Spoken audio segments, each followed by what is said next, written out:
नमस्कार, मैं शिवसैनी मेरठ पोस्ट के यूट्यूब चैनल पर आपका स्वागत है। आज हम बात करेंगे 2024 की राजनीति जिस तरह से बदल रही है और ख़ास करके ओबीसी वर्ग को जो सभी दल तवज्जो देने की बात कर रहे हैं उसी पर चर्चा करेंगे। और हमारे साथ चर्चा करने के लिए मौजूद हैं प्रोफेसर रविकांत जी। सर, पहले तो आपका स्वागत है। धन्यवाद। सर, अगर हम बात करें 2024 की, तो 2024 इलेक्शन को लेकर सभी दल ओबीसी को अपनी मुट्ठी में लाना चाह रहे हैं, उनको बांधना चाह रहे हैं, समा बांधना चाह रहे हैं ओबीसी वर्ग को लेकर। क्या कहना है सर इस पर? देखिए, 2024 की राजनीति का जो केंद्र है वो ओबीसी होने जा रहा है, सोशल जस्टिस की पॉलिटिक्स होने जा रही है। हाँ, ये ज़रूर है कि भारतीय जनता पार्टी बार बार सनातन धर्म पर खतरा ये सब और सांप्रदायिकता फैला करके वो चाहती है कि ये इशू दूर चला जाए। लेकिन अच्छी बात यह है कि इंडिया अलायंस ने आम सहमति बनाई है इस बिंदु पर, और कांग्रेस पार्टी और ख़ास करके राहुल गांधी इस मुद्दे पर बहुत मुखर होकर के बात कर रहे हैं। तो मैं समझता हूं कि ओबीसी का केंद्रीय मुद्दा होगा, और इसलिए होगा कि ओबीसी बड़ी जमात है, इस देश में सबसे बड़ी जमात है।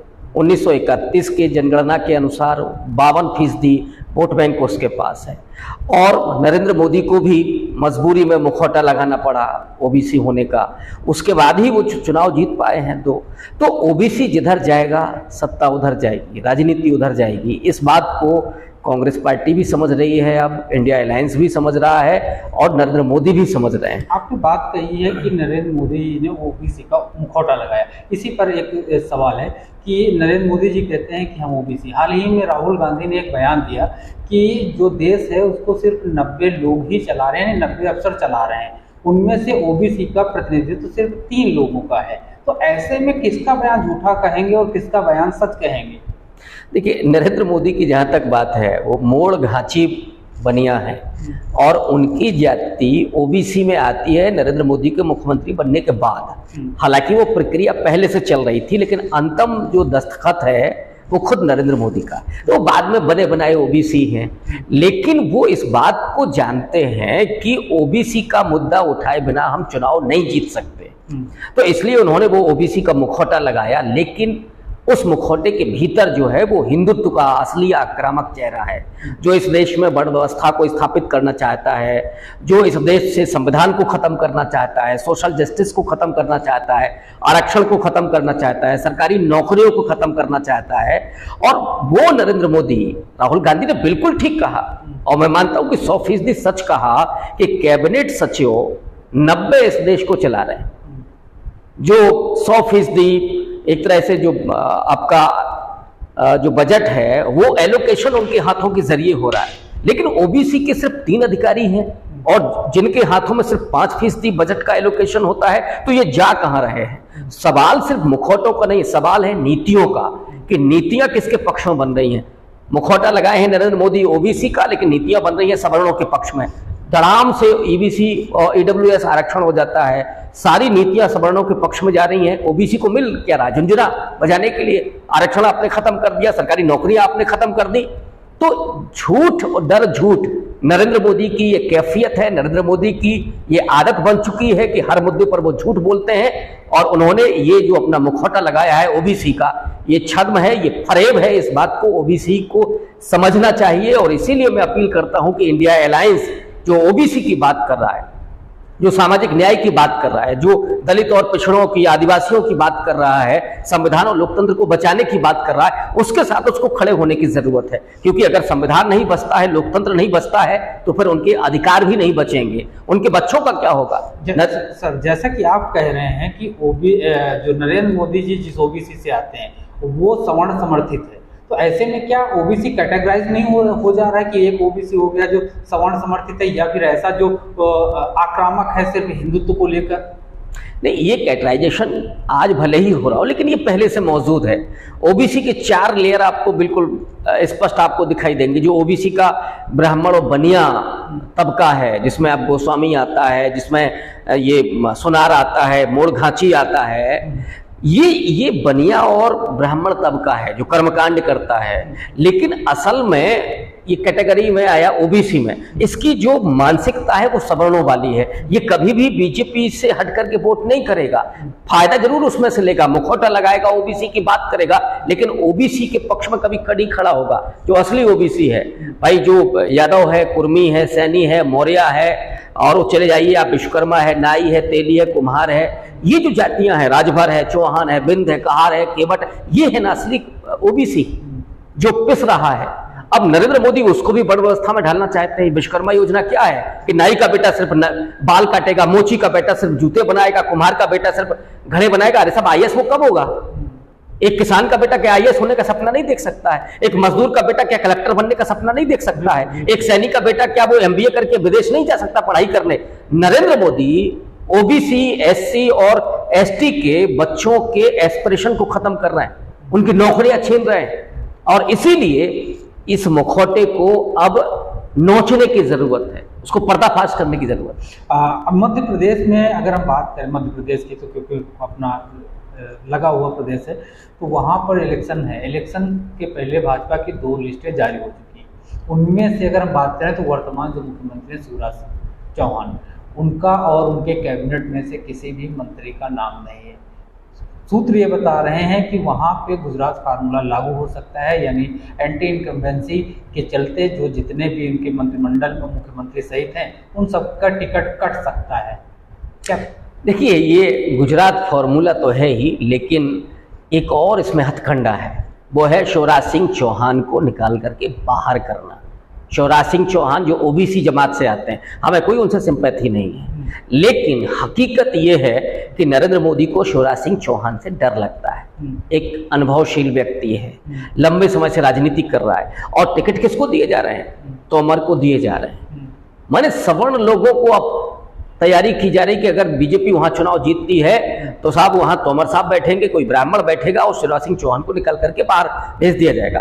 तो शिवराज सिंह चौहान को मार्गदर्शक मंडल में भेजने की तैयारी हो रही है, और जितनी भी एंटी इनकम्बेंसी है, भ्रष्टाचार के लाखों सवाल हैं वहां पर, महंगाई है वहां पर, बेरोजगारी है, दलितों का उत्पीड़न है, वही वहां आदिवासियों के साथ अत्याचार हो रहे हैं, तो उस एंटी इनकम्बेंसी को कम किया जाए, और दूसरा शिवराज सिंह चौहान को धकेल करके बाहर कर दिया जाए। ये नरेंद्र मोदी की स्ट्रेटजी चल रही है। आपने अभी एक बात कही है सर कि मुख्यमंत्री ब्राह्मणवादी बैठाने वाली बात, अगर इस इतिहास को देखा जाए तो कांग्रेस ने सबसे ज्यादा ब्राह्मण मुख्यमंत्री दिए, इस पर क्या कहना है?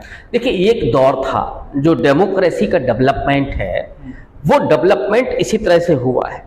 आप देखिएगा शुरू के करीब 30 से 40 साल तक सबसे ज्यादा ब्राह्मण मुख्यमंत्री होते हैं, उसमें ठाकुर भी होते हैं, कायस्थ भी होते हैं, यानी सवर्ण मुख्यमंत्री। लेकिन 80 के दशक में पॉलिटिक्स ये आगे बढ़ती है। मैं इसको डेमोक्रेसी के विस्तार के रूप में देखता हूं, जहां वो ओबीसी के हाथ में आती है। और अब देखिए, अचानक ओबीसी के बहुत सारे मुख्यमंत्री आते हैं, वो कांग्रेस के भी आते हैं, गैर कांग्रेस के भी आते हैं, उसमें राजनीतिक दल नए उभर करके आते हैं, चाहे जनता दल हो या समाजवादी पार्टी हो, जनता दल यूनाइटेड हो, आरजेडी हो, ये ओबीसी की जमात निकल करके आती है, जिसमें ओबीसी की जातियों के मुख्यमंत्री बने।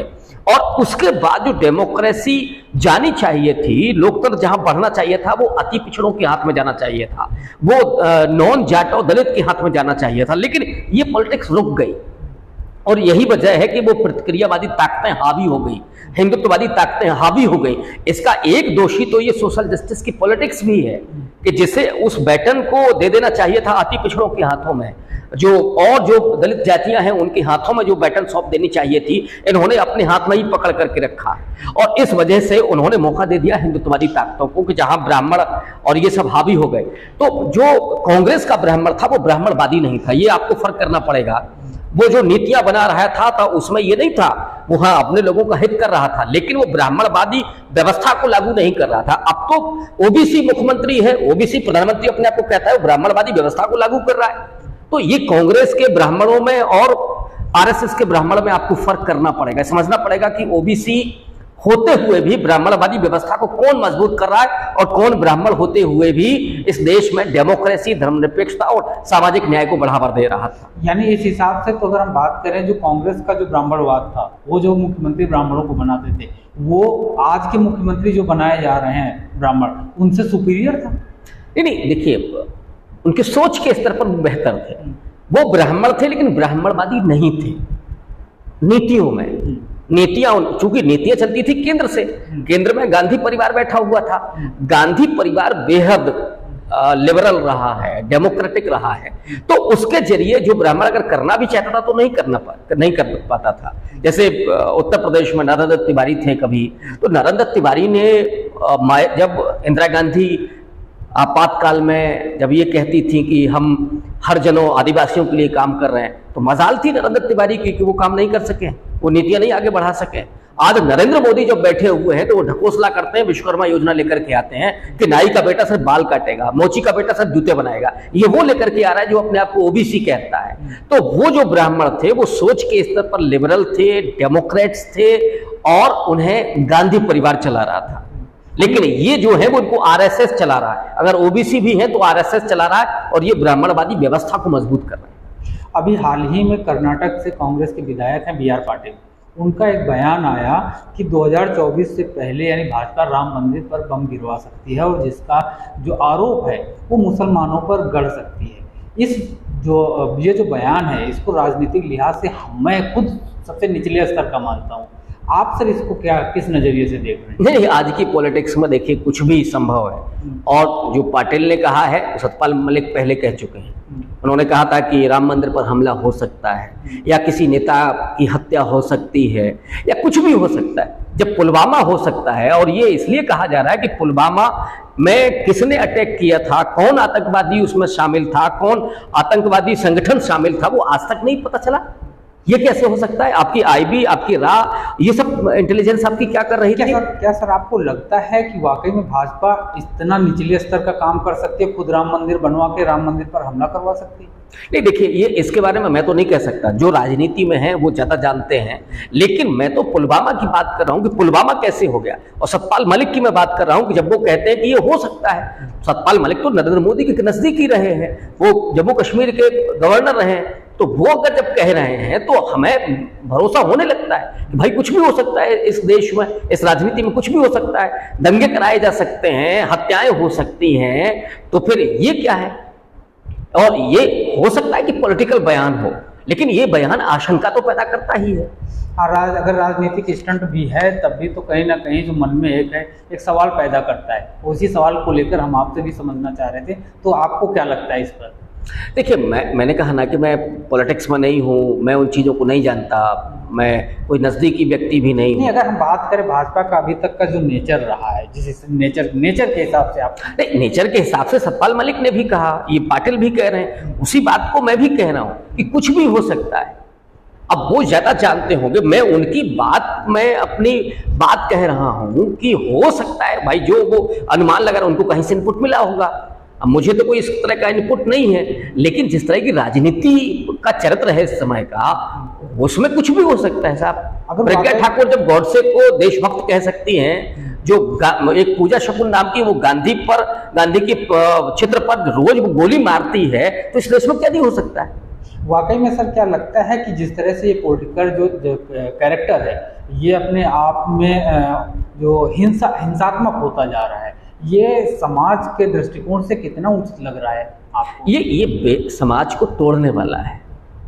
हिंसा कभी भी किसी भी समाज का, किसी भी परिवार का भला नहीं करती है। नफरत कभी किसी व्यक्ति का भला नहीं करती, कुंठित करती है मनुष्य को। इसीलिए वो नफरत कहीं से भी पैदा की जा रही हो, वो वामसिप के जरिए पैदा की जा रही हो, वो ब्राह्मणवाद के जरिए पैदा की जा रही हो, वो संघ के जरिए पैदा की जा रही हो, नफरत कभी भी अच्छी नहीं होती है। और हिंसा, ये तो हिंसक सरेआम गुंडाई की बात करते हैं, किसी को गर्दन काटने पर 1 करोड़ रुपए इनाम की बात करते हैं, सरेआम मुसलमानों को नरसंहार की बात करते हैं, वो कहते हैं कि हम महिलाओं को कब्र से निकाल करके रेप करेंगे। ये तो वो लोग हैं, इनके लिए क्या नहीं हो सकता। सर बहुत बहुत धन्यवाद आपका। Thank you.